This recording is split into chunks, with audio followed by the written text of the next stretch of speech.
شہاب نامہ بائی قدرت اللہ شہاب۔ مسٹر غلام محمد اپنے سہارے چل پھر سکتے تھے، نہ کچھ لکھ سکتے تھے اور نہ ہی ان کی بات کوئی آسانی سے سمجھ سکتا تھا۔ ان تمام معذوریوں کے باوجود انہوں نے ملک بھر میں ہنگامی حالات کا اعلان کس برتے پر کیا؟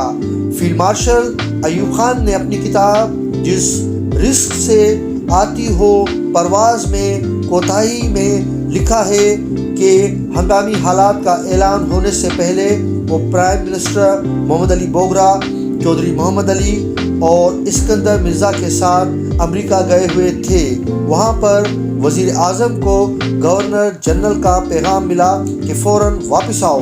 یہ پیغام پا کر ان سب نے جلد سے جلد واپس آنے کی ٹھان لی۔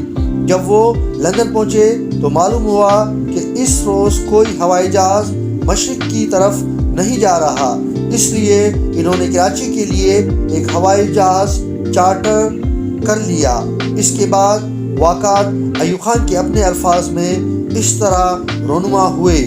لندن ایئرپورٹ پر گورنر جنرل نے مجھے ٹیلی فون پر بلوایا، لیکن ان کی بات میری سمجھ میں بالکل نہ آئی۔ میں نے ٹیلی فون اسکندر مرزا کو دے دیا۔ ہمیں بس اس قدر معلوم ہو سکا کہ گورنر جنرل مجھے فوراً پاکستان بلانا چاہتے ہیں۔ انہیں دوسروں سے غرض نہ تھی۔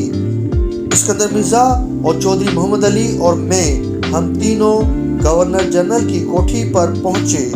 گورنر جنرل اوپر کی منزل پر اپنی خوابگاہ میں لیٹے ہوئے تھے۔ ان کے خون کا دباؤ بڑھ گیا تھا اور پیٹھ میں بڑی سخت تکلیف تھی، جس کی وجہ سے وہ سیدھے ایک تختے پر چاروں شانے چت لیٹنے پر مجبور تھے۔ وہ غصے سے آگ بگولا ہو رہے تھے، لیکن خوش قسمتی سے ان کی ڈانٹ کسی کی سمجھ میں نہ آتی تھی۔ چودھری محمد علی نے جرأت کر کے کچھ کہا، اس کے جواب میں ان پر غصے میں بوچھار پڑی۔ اس کے بعد اسکندر مرزا کچھ بولے، ان پر بھی بوچھار پڑی۔ ہم ان کی خدمت میں یہ گزارش کرنا چاہتے تھے کہ آپ وزیر اعظم محمد علی بوگرا کو ایک موقع اور دیں۔ اس کے جواب میں انہوں نے گھرا کر کہا، جاؤ جاؤ، دور ہو جاؤ۔ ان کی زبان سے بار بار نہیں نہیں کے الفاظ نکلتے تھے۔ وہ ہم سب کو بھگا دینا چاہتے تھے۔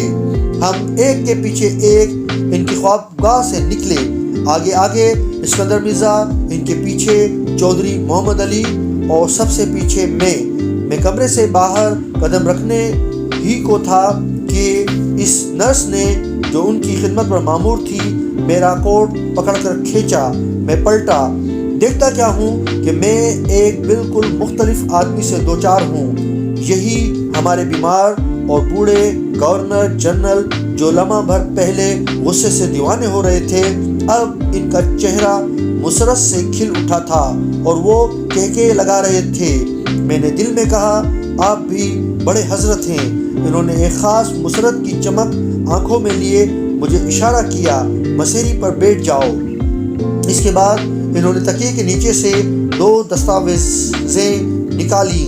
ان میں سے ایک پر کچھ اس قسم کی عبارت تھی کہ میں غلام محمد فلاں فلاں وجوہ کی بنا پر فلاں فلاں اختیارات جنرل ایوب خان کو سونپتا ہوں اور انہیں حکم دیتا ہوں کہ وہ 3 مہینے کے اندر اندر آئین تیار کریں۔ میں نے اس کاغذ پر نظر ڈالی اور دل میں کہا، خدا آپ سے سمجھے، پچھلے 8 برس تو آپ کو ہوش نہ آیا اور اب آپ چاہتے ہیں کہ میں 3 مہینے میں دستور بنا کے پیش کر دوں۔ دوسری دستاویز اس مضمون کی تھی کہ میں نے اس پیشکش کو قبول کر لیا ہے۔